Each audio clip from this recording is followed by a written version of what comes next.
Bismillahirrahmanirrahim. Assalamualaikum warahmatullahi wabarakatuh.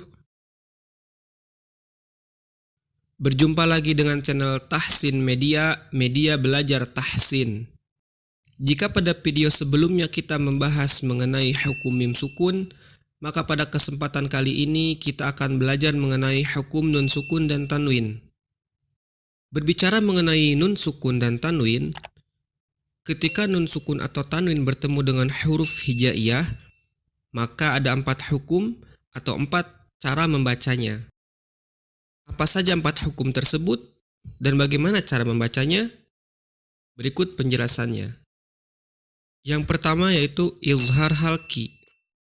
Hurufnya adalah hamzah, ha, ain, ha, ghain, dan kha.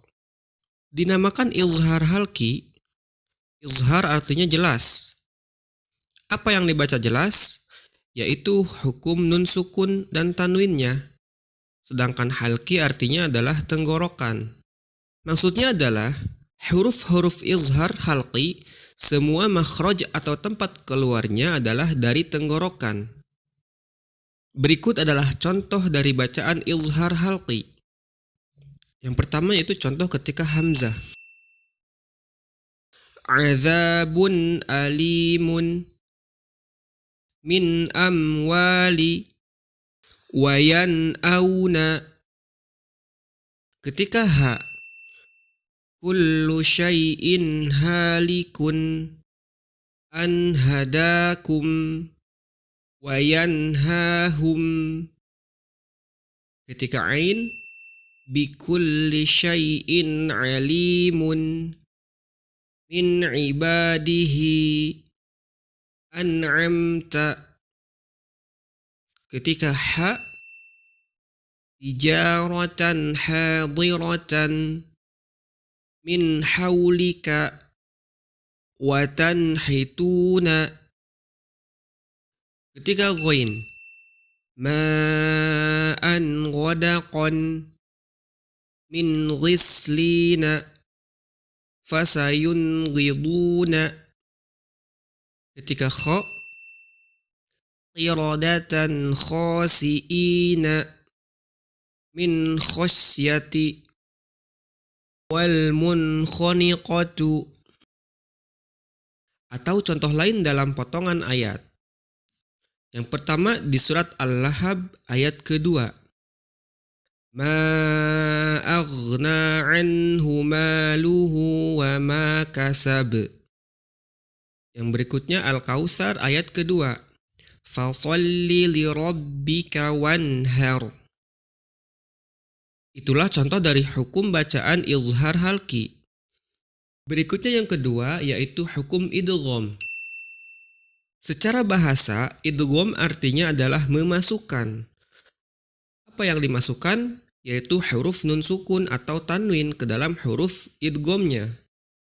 Nah, namun sebelumnya harus diketahui dulu bahwa idgham dibagi menjadi 2, yaitu idgham bil gunnah atau idgham yang disertai dengan dengung. Dan yang kedua idgham bila gunnah atau idgham yang tidak disertai dengan dengung. Idgham bi gunnah hurufnya adalah ya, nun, mim, dan wawu. Contoh bacaannya yang pertama yaitu untuk huruf ya. Faman ya'mal, nunnya dimasukkan ke dalam huruf ya dan ada dengungnya. Walaupun makhraj huruf ya bukan dari hidung, tetapi ketika nun bertemu ya harus gunnah dulu, dari nunnya masuk dulu ke hidung baru diucapkan huruf ya-nya. Contoh berikutnya khairan yarah. Contoh huruf nun. Walan nusyrika syai'un nukurin. Nun sukun atau tanwinnya dimasukkan ke huruf nun yang berikutnya. Secara otomatis nun yang kedua tersebut menjadi bertasydid. Berikutnya adalah contoh ketika huruf mim. Mim mali khairum min. Huruf nun sukun atau tanwinnya dimasukkan ke huruf mim dan ditahan selama 2 harokat. Berikutnya contoh ketika wawu. Min waliyin syai'in wakilun. Huruf nun sukun atau tanwinnya dimasukkan ke huruf wawu dan ditahan selama 2 harokat. Idgham bigunah terjadi pada bacaan 2 kalimat. Jika ada hukum yang menyerupai idgham bigunah namun terjadi pada 1 kalimat, maka itu tidak dibaca idgham tetapi dibaca izhar atau dibaca jelas. Artinya, idgham bigunah memiliki pengecualian pada beberapa kalimat atau beberapa kata di dalam Al-Quran. Contohnya yaitu pada kalimat sinwanun, sinwanun, ad-dunya, bunyanun. Walaupun secara kaidah itu masuk ke idgham bigunah, yaitu nun ketemu wawu, tetapi karena dia 1 kalimat maka tidak dibaca idgham tapi diizharkan huruf nunnya, dibaca jelas. Kalau diidghamkan menjadi qinwanun. Nah, itu tidak bisa. Jadi harus dibaca diizharkan, qinwanun. Contoh berikutnya adalah bacaan pada ayat 1 surat Yasin disambungkan ke ayat 2. Walaupun ujung Yasin ketika kita baca ujungnya adalah nun, tidak bisa diidghamkan ke ayat kedua, maka harus dibaca secara terpisah. Yasin wal Qur'anil Hakim. Tidak bisa dibaca Yasin wal Qur'anil Hakim. Contoh berikutnya yaitu pada surat Al-Qalam di ayat ke-1, surat ke-68 ayat 1. Cara baca yang benar adalah nun wal qalami wa ma yasturun. Tidak bisa dibaca seperti ini. Nun wal qalami wa ma yasturun. Harus dibaca diizharkan. Berikutnya idgham yang kedua yaitu idgham bila gunnah. Huruf idgham bila gunnah yaitu lam dan ra. Contohnya, ketika huruf lam min ladunhu asnamin lahum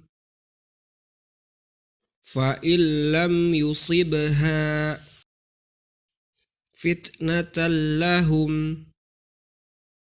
Contoh ketika huruf ra mir rabbika ghafurur rahimun mir rabbihi ummatir rasulun. Itulah penjelasan mengenai idgham bigunnah dan idgham bila gunnah. Berikutnya yang ketiga dari hukum nun sukun adalah hukum iqlab.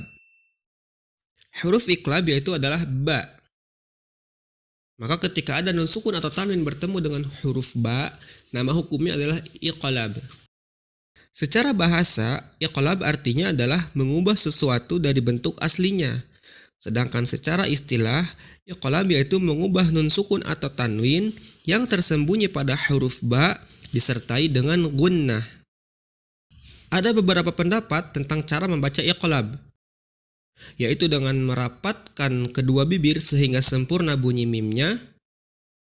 Dan pendapat yang kedua yaitu dengan memberikan celah sedikit. Artinya ketika membaca nun sukun atau tanwin bertemu dengan ba-nya, bunyi mimnya itu mulutnya terbuka sedikit, tidak rapat. Nah, silakan sahabatku semua mau pakai cara yang mana. Yang jelas, pakailah cara yang sesuai dengan yang diajarkan oleh guru sahabatku semua. Berikut ini adalah contoh bacaan iqlab.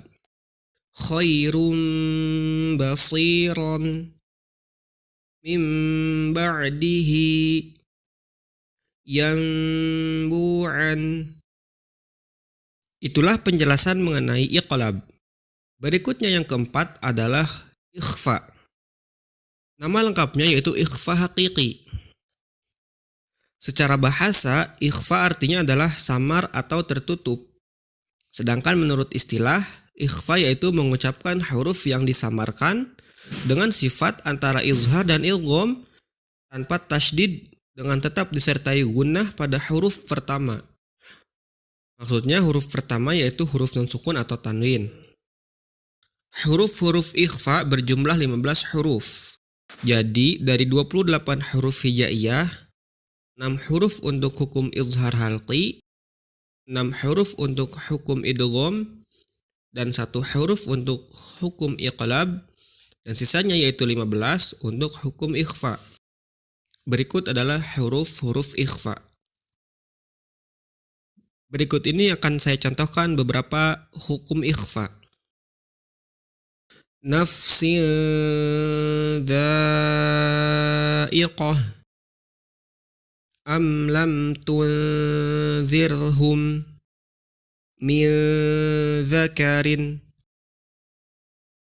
zulumatin thalathin wal unsa bil unsa min thamaratin ainun jariyah wa idh anjaynakum wa man jaa'a maskunatin fiha ala anfusihim min fadlillah. Itulah penjelasan mengenai hukum nun sukun dan tanwin. Semoga dapat difahami dan menjadikan bacaan Quran kita semakin sempurna. Mohon maaf apabila ada kekeliruan dalam penyampaian ataupun dalam isi materi. Wallahu a'lam bishawab. Barakallahu fikum. Assalamualaikum warahmatullahi wabarakatuh.